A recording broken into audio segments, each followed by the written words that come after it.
partnerships and openness with other countries, not just the region. What is your reaction to this, and do you agree with this assessment? Yes, I do actually.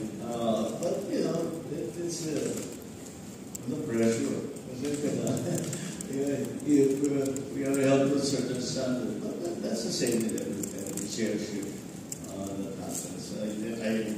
I'm glad that ang starting point natin, ang tingin sa Pilipino, yun na, chill, madaling kausap.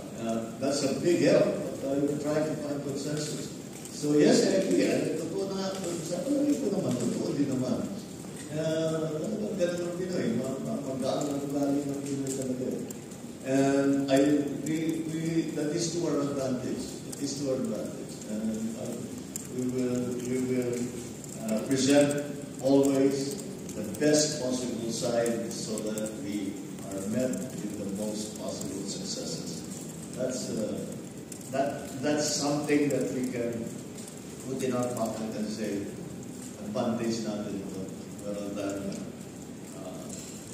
I don't know that we are more hospitable or more chill than the other countries, but to be seen that way is already there.